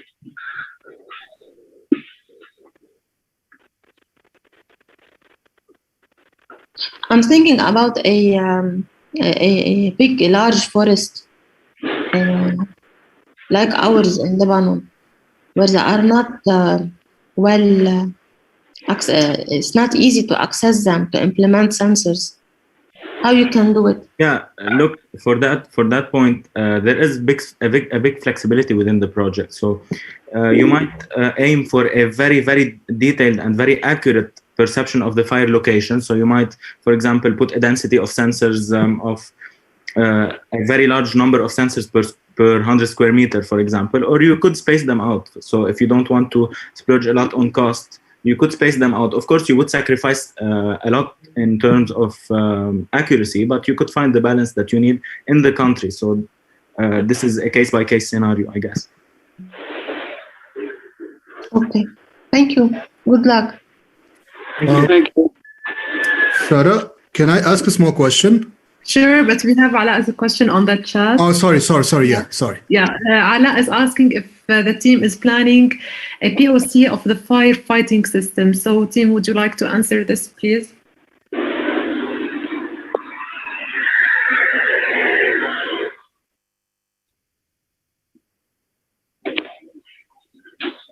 Sorry for asking, but what do you mean by POC? I mean a proof of concept. A prototype. I think the idea is very good, as the doctors and the judging panel has said.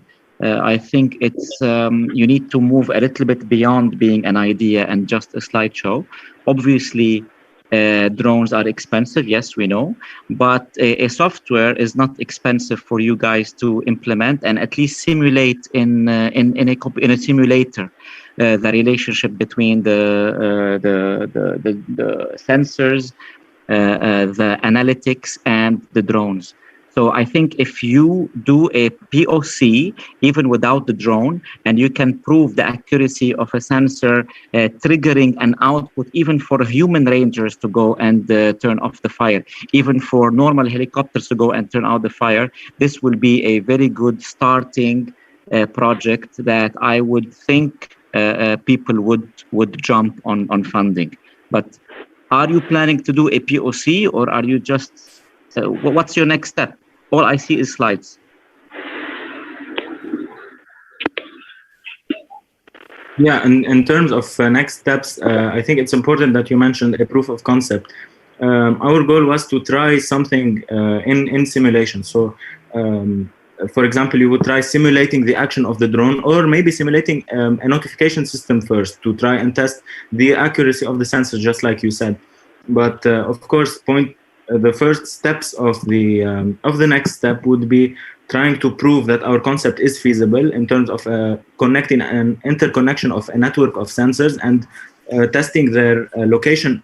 How accurate can they be in locating a fire and pinpointing its coordinates before checking for the drone's response. And of course, then we would move to checking a drone's response, how it responds, how can we control it autonomously. Then we would think about deployment and strategy.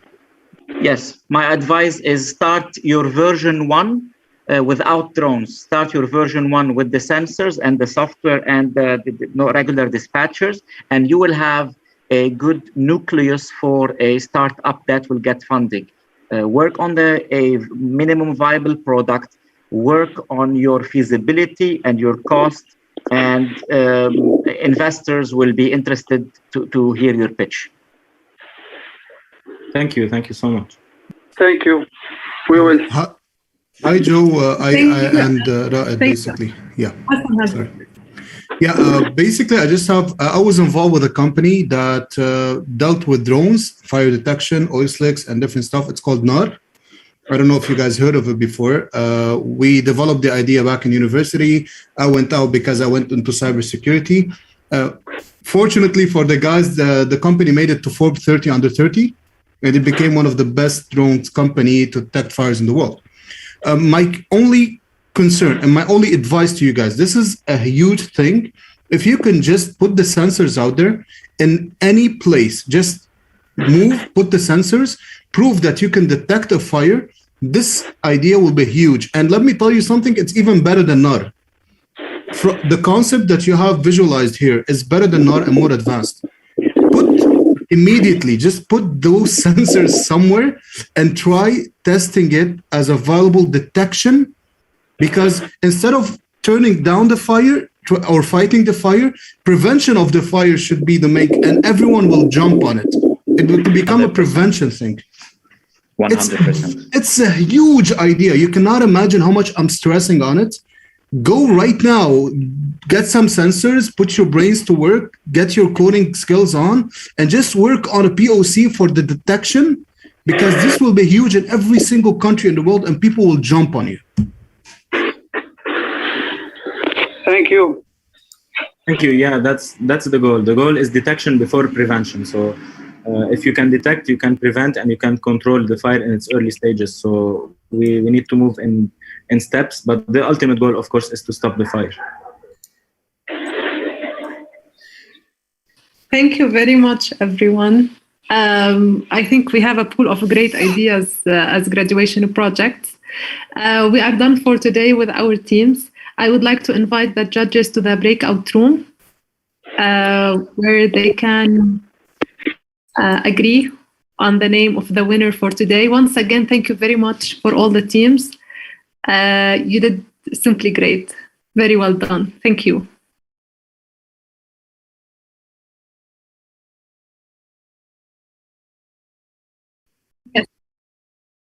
Yes, Rudy. We had one team tonight for the 2 tracks. Yes. Thank you, everyone. It was a pleasure. I really appreciate the opportunity. The judging panel, looking forward to have more complex conversations. You guys are great. And thank you for hosting me again. Thank you very much, Hassan, for all your efforts. Thank you once again.